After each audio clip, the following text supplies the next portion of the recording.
So I find it kind of stunning the level of amazing ideas that come out of Greek culture.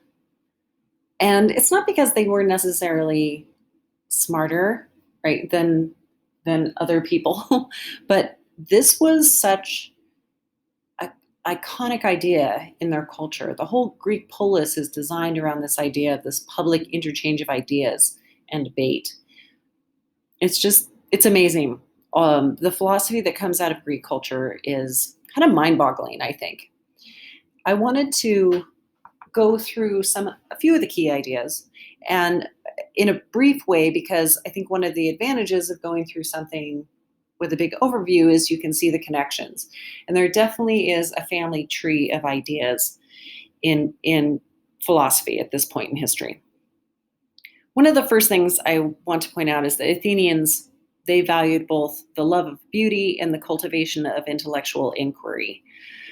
Um, Aristotle said the function of humans is an activity of soul in accordance with reason, right? This is the function of humans, was to explore these ideas. So if you were a ruling class or elite class man at this time, this is what you did. This was the epitome of making it in the world, was to have the leisure to debate these ideas together. So pre-Socratic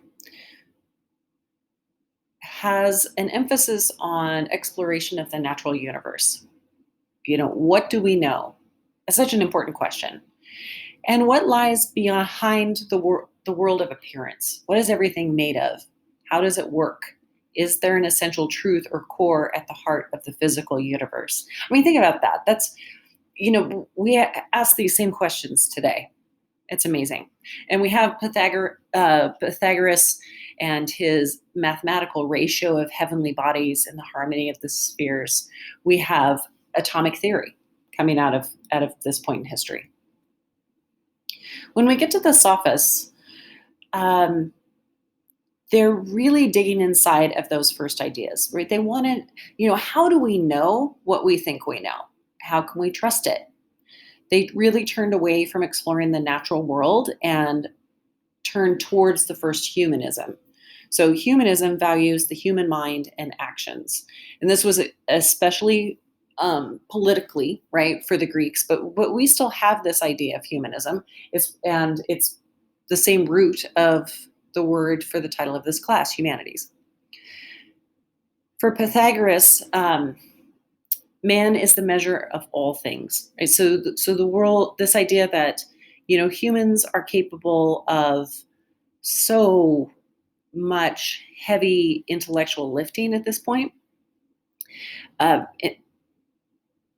that's worth reflecting on, right? So I think an interesting question for us to ask ourselves are, how are the ideals of humanism reflected in the architecture of the polis, like the agora, the stoa, and its colonnades, right? So you can explore that this week if you would like in discussion. So the sophists were really interested in exploring all sides of an argument and were less concerned at arriving at some kind of idea of a truth.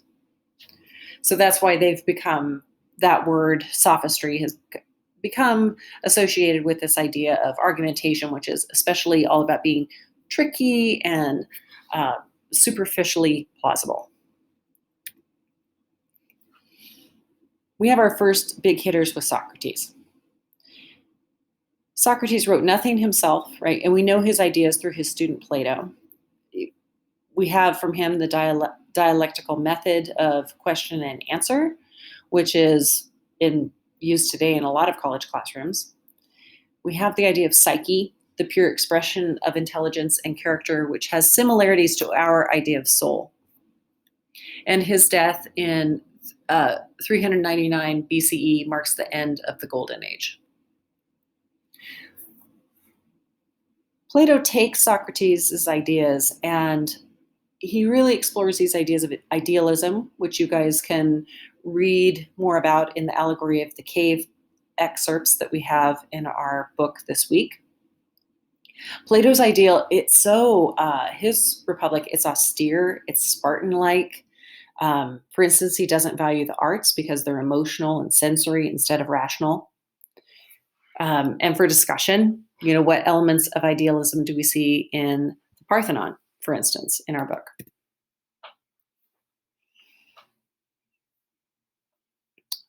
So Aristotle is Plato's student. So we're getting into this, right? The family tree. Um, and the idea of empirical investigation, right? The beginning of the scientific method. What is the essence of a thing? And we have excerpts from his poetics, which are really beautiful. Uh, the ideas of the golden mean, of catharsis. Um, I love this idea that between cowardice and recklessness is courage. The golden mean was, again, it's something that we still refer to today.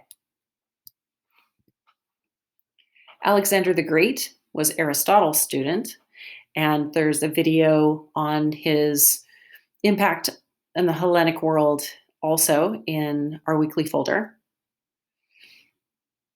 And I think it's through him, through his territorial expansion of Greece, it really allowed for these Hellenic ideas in art and also in philosophy to kind of explode out from Greece. And I think it's arguable that it's because of that huge expansion that we see so much of it being taken up by the Romans when we look at their culture in our coming weeks. So we have some great examples of Hellenistic expressionism in the Altar of Zeus from Pergamon, the Gaul and the Dying Gaul, and the Nike of Samothrace. So it's an amazing time in history. I love this particular chapter, and I hope you do as well.